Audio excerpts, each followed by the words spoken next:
Saqqal kişi gözlərindən maif yüz boylu sahibi. Bir körpə uşağın qolundan yapışır yüz boylu sahibi dağıdı göllə bayırla bilirik. Baxır görür ki hava çox son dərəcə istidir, onun qarşısında dözə bilmir saqqal kişidir, neynəsin? İndi biz zavallı bu yerler istinin döşündə dayana bilmir, qan tərbiyə. Hələ Ağsaqqal. Bir ay bala gözünü dolandır, gör bir kölgə yer taparsan. Oturum öz üçün biraz kölgələrdən istirahat edeyim. Hava istidir, dözə bilmirəm qarşımda.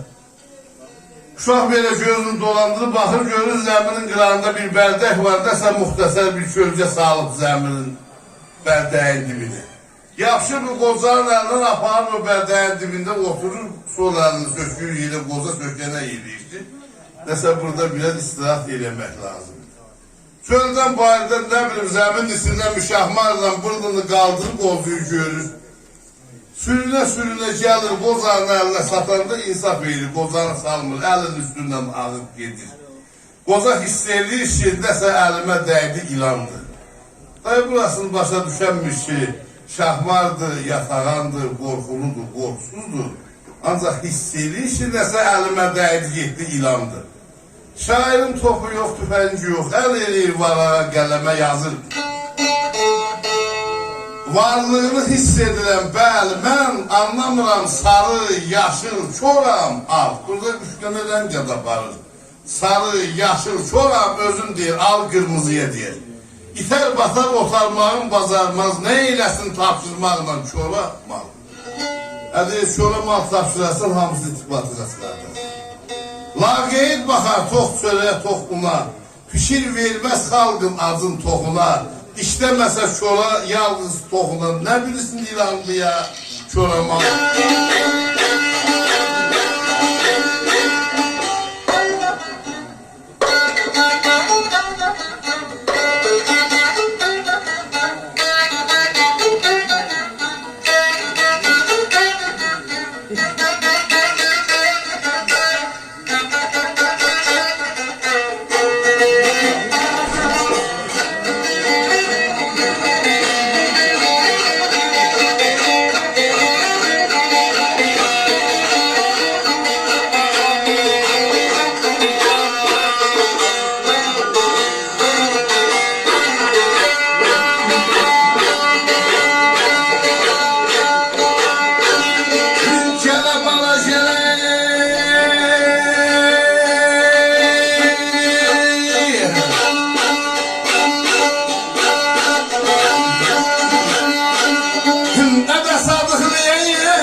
Sadıqlıya tanışlıq ver, hə, kimsən? Səd mərhaba, çox pakizə hakimsən. Kəs pərdəni, as gözlərin həkim, sən görüb bilsin, necə olmuş çora? amal. Öpürəm. Eşq olsun mən sizinle.